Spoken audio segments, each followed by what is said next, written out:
Hey, hey. A very nice sunny morning to welcome us all. Happy to see all of you here. Let's kick this off. I'm QEDK. I'm a senior R&D engineer at Avail.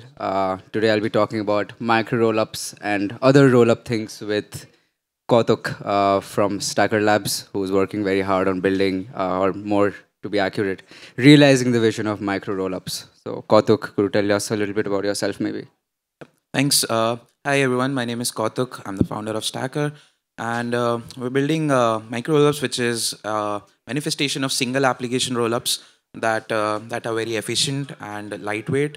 And yeah, we can probably talk about it in the conversation more about. Yeah. Yeah, for sure. I mean, since you mentioned it already, I think the best question to ask at this point is, I think we already know that you work with micro rollups, which are basically, let's just say them as a version of app-specific rollups, right? What is the benefit of having like a typical smart contract application to actually build with micro rollups instead of just building a smart contract application on Ethereum or something? Yeah. So I feel it's mostly about efficiency and building things in like a different paradigm. So when rollups came up, they were mostly a quick fix on how we can solve for gas issues that were prevalent at that time.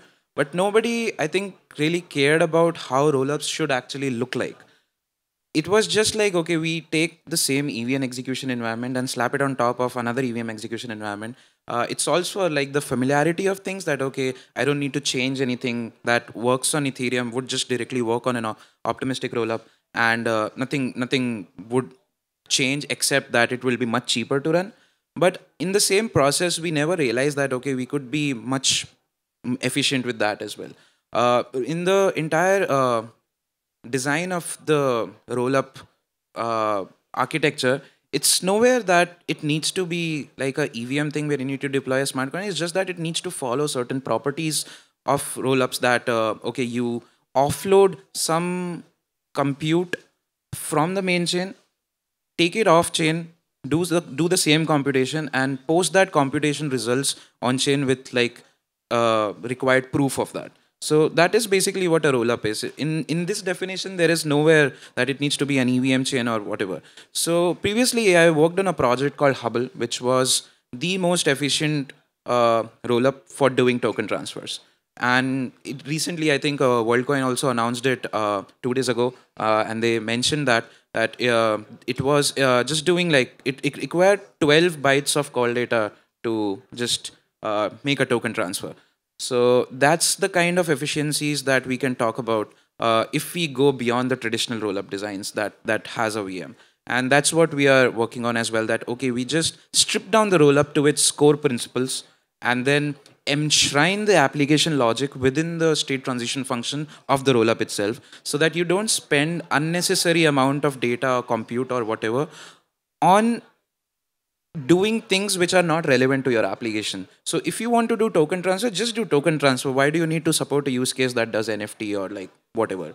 And if you're doing an NFT, you probably don't need something that supports I don't know, like maybe a gaming application. So all of these things are like segregated and separate. So yeah, that's basically what we are doing. Yeah, I think that totally makes sense. I think we have already realized that, like off-chain compute, in terms of like we already have L2s, L3s even, like degen chain mode and a couple of others.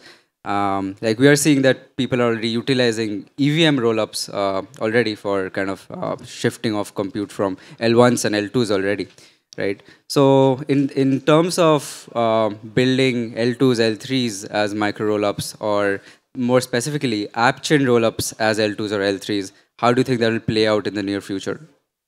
Yeah. As I mentioned that I'm not saying that the app specific rollups today does not have any value. I mean, like they are good for bootstrapping your own ecosystem, but that needs to be like defined.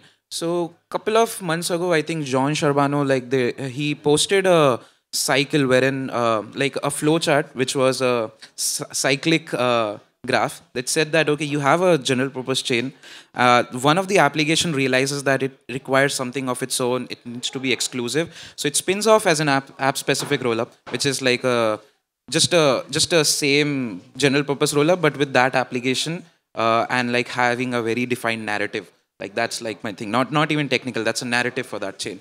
Then they realize that okay, we need to expand our ecosystem beyond that particular rollup, and then they invite other applications to build with that, and then we go back to it. It becomes a general purpose chain, and now one application on that general purpose chain realizes, oh, I need separate chain myself because I'm bigger than this, and then that goes into the same cycle wherein it invites other chain. So it's like a cycle between general purpose and app specific, and the app specific thing is nothing but like a modified general purpose rollup. So that's going nowhere. That's what I feel. Yeah, exactly, exactly. I mean, it was an interesting meme slash knowledge from John, sure. But I think just to expand on that a little bit, so you do believe that a lot of these MRUs that are being built out today, I mean, not exactly yet, but probably are going to be soon, and the app chain specific chains that we have kind of today, for example, DYDX being a prime example of that.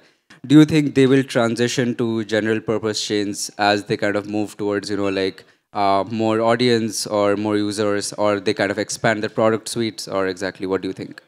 Yeah, that's already happening, right? With the example you mentioned, DYDX, they built like a very efficient chain which does like that, and then they are like, okay, now we need to add more applications so that they can leverage this. So that's already happening.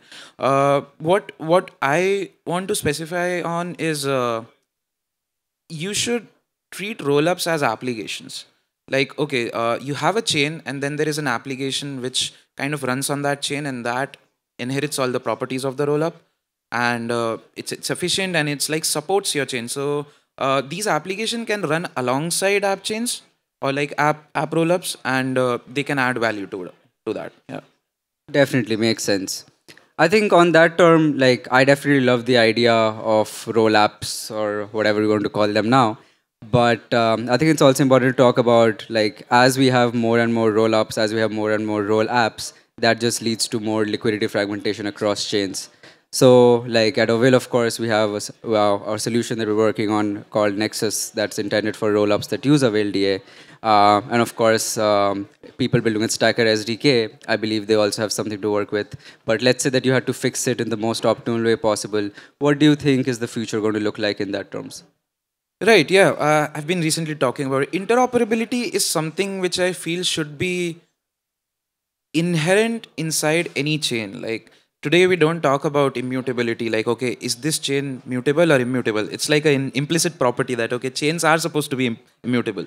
So in my ideal world, it may manifest or not manifest. Every chain, I think Polkadot ecosystem does it very well. Cosmos have been I think they are also doing it very nicely now.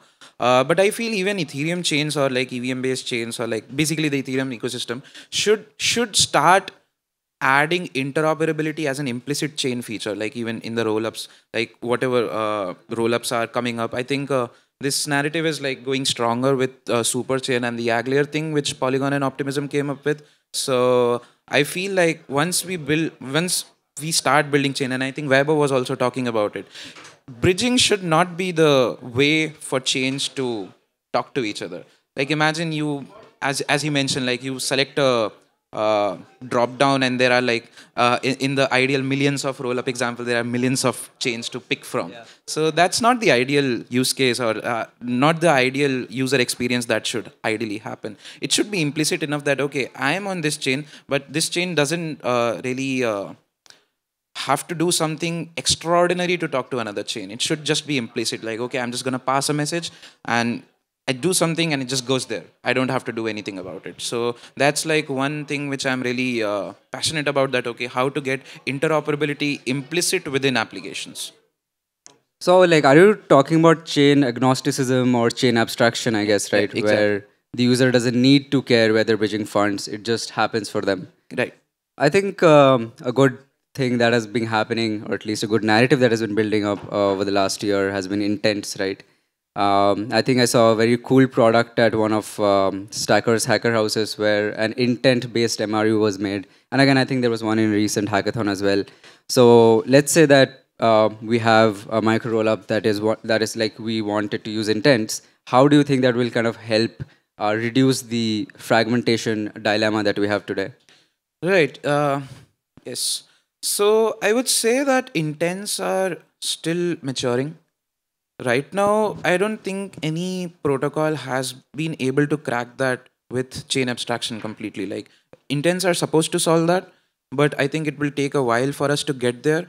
And if we have like, again, to my previous point, if we have like native interoperability mechanism built into the chain, we might even not need intent. So like intent might be called something else. Like it's not like a specific word or like a specific protocol that Yeah, I works. mean, they can be anything. Yeah. Yeah.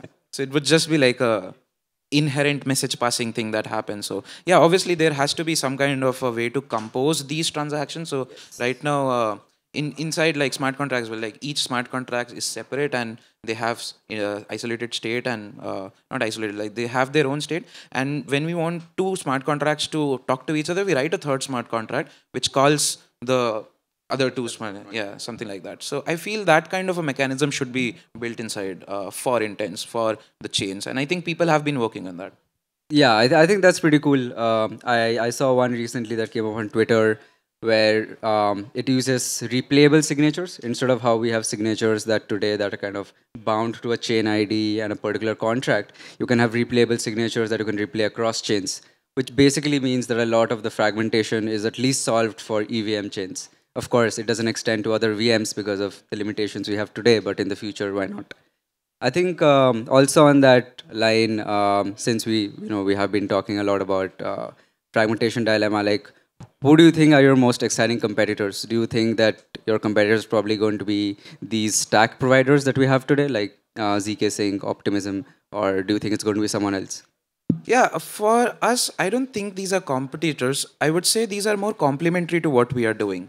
Micro-Rollups are not something which would come up and like maybe compete with CDK or whatever. It's just that, okay, you launch your own chain and then on the side there is a micro-rollup just hanging out and just collaborating with the CDK. So think of it as like maybe like something which aids in your application. So let's say you're building a CDK chain, which is maybe like a DEX application or something like a AMA or whatever. And then you want to have a order book mechanism.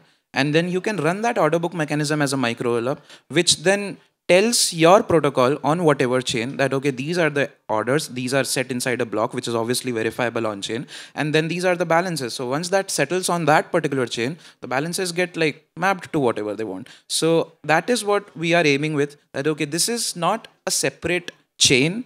This is a way of building applications. So that's what we are going with. So I was wondering, like, how do you think, let's say that a micro rollup did want to use Aglair or Nexus or the X number of solutions that are out there, even if not in production yet, how would a micro rollup go around doing that? And do you think that Vulkan is something that would actually step in there, or would it be the rollups themselves? Yeah, it's a good point. So our micro-rollup architecture is like basically three-tiered. We have the parent chain, then we have a verification layer, which we call Vulkan, and then we have the application layer where all the micro-rollups basically execute. So to your point about plugging into other ecosystems, so all the applications that are running in the app layer, they send their blocks to the verification layer that generates proof, and then that goes on chain after the committee basically approves all of that. So to go the other route, you also need Vulkan, right? So microloops can directly listen to chain, but for these use cases wherein these microloops need to tap into someone's liquidity or maybe like a general like connection to other application, they can do so via the Vulkan layer. So the idea is that microloops send their blocks, the blocks get verified, and then Vulkan is supposed to send it to wherever it needs to go. So it acts like a messenger as well. So yeah, that's one way to do it. Interesting. But technically, there is no limitation on them having to use Vulkan. There is nothing to prevent them from tying into, like, let's say, an L2 or an L3 and kind of doing all of that chain abstraction or any kind of bridging that they want themselves. Am Oh I yeah, right? yeah, absolutely. So yeah, Vulkan is there for verifying the blocks, but if they want to like do something on their own, they're like absolutely like there is no limitation on that. So one thing which we got inspired from was the system chains concept of Polkadot, wherein there are some chains or like some protocols which are there in the ecosystem. They help with certain things, and those are specific to that. So we are thinking of building something around that. That there are certain system micro rollups. We haven't named them yet, but these rollups will act as like an entry point into some specific features. So let's say what we are building, what we are definitely building is like a bank micro rollup, which is supposed to be a liquidity hub for other micro rollups. So to the concept of microservices, each application would just need to execute their logic. They don't have to worry about anything else. So let's say, for example, there are two applications. One does NFT transfers and one does token transfers. So what happens is you just move the NFT on microlop A, and the actual cost or like actual transaction of money that happens on the bank microlop is similar to how we do it. So that way the bank can aid like whatever number of microloops are there in the system, and then that particular microloop doesn't have to care about that logic. So imagine composing like 5 or 6 of them that does like different things in steps. And this is very similar to my previous point about writing a third smart contract that can help interact with two other smart contracts. So imagine there is one chain that whose purpose is to coordinate two other chains. So that's something very interesting that we are working on. I think that's very interesting actually. Like since you kind of mentioned the bank roll up, like technically there's nothing preventing you from having like an ERC20 roll up or an ERC721 roll up and then extending that to signatures maybe. So technically like you can have any level of feasibility that you really want there, which I think is pretty cool. But yeah, since we are on the topic of bridges, maybe we could talk a bit more about that. I think you mentioned IBC as a good example, and then we also have XCM. I think Polygon POS has state sinks and so on and so forth. With all of these solutions that we have, the primary problem that I have seen or have observed is the bottleneck of state growth, right? Where technically these messages are either free or they're paid for, or and they're kind of expensive to pass around, and they happen synchronously. Do you kind of see that being the model going forward? Because the way that I see it is that the primary limitation of IBC that we see today is going to be the cost and the state load that it adds to the original or the parent chain. Right. Yeah. So yeah, absolutely agree with you on the points about the limitations. So we are going with the async composability route, wherein one rollup doesn't have to wait for another rollup to get stuff done. And for that, we are using the Vulkan's messaging layer to do this. So what happens is, so it is also like kind of inspired by what XCM is trying to do. So that's like one way to get around. IBC is definitely one, but I kind of feel like IBC has limitation in terms of scaling. So as you add more chains that use IBC, it becomes like a exponential growth in terms of like every application needs to run the light client of every other application to be able to verify and all those good things. So what we feel is for the state bloat point, since every microlab has minimal state and it only needs to share that state with the immediate next action that needs to be performed. So let's say the example which I quoted earlier for the NFT transfer and then the state update on the token transfer thing. So what can happen is that it can only generate state, it should only generate state proof for that NFT ownership thing, and then that pass that particular thing to the token transfer micro. And once that's like generation, again, like going back to my first point, like you don't need that bloat, right? Yeah. You the only state that you kind of care about is that NFT ownership state, and that is very small. Obviously, as you add more applications or like more users to it, it will grow, but it will not grow as much as an EVM state grows or like any other VM state grows. So that's why I feel that since it's lighter, it can just like share the state proof more easily and more efficiently and hopefully cheaply. Yeah, that totally makes sense. I mean, it's interesting. Like if you see substrate chains, like you'll probably see that every block there is a message to kind of update the timestamp. I remember something like that Stackr once needed. We solved that. We solved that. We have ticks now. Yeah, that's great. That's great. I think we are kind of getting close to our end time, but let's end on a good note. So going forward, what do you think the future of micro rollups are going to be, and how do you see Stackr kind of building those products out in the future? Yeah. So we are very bullish on the vision that anything that could be built with a smart contract could be built better with a micro rollup and a smart contract combination. So going forward, we would want to see like thousands of applications being built It's like right now it's like there are more L2s than there are applications. So that's something which I strongly hate. That shouldn't be the case. Like you need chains, okay, that's fine, but the chains need to have a purpose. And how do you give chains a purpose? By deploying apps on them. So what I feel is that going forward there would be millions of applications that have abstracted chains so much that they look like Web 2 applications. So today, when you are interacting with a Facebook client, Facebook, you interacting with Facebook's front end, and you don't care about what's behind the scene, if it's using AWS, what kind of queuing system it uses. It really doesn't matter. What you care about is just writing something and posting it, or when you're using Instagram, Twitter, whatever. It doesn't matter what's going on behind the scene. It's just that you do that thing and it just works. So that's what we are bullish on, that you build application that has no nuances about, oh, it's a decentralized application, it's a centralized application. Everything just works. That totally makes sense. I mean, I completely agree with that because even at Avail, we sort of have a similar ethos where we kind of want to delegate the responsibility of understanding those problems to the developer. Of course, that means a little extra load on the dev, but it does mean that the user doesn't need to care. And that's what we all care about in the long term, right? I think that was a pretty enlightening session for me. Thank you, Kautuk, for being here. Thanks, Uh, Kitke. Yeah.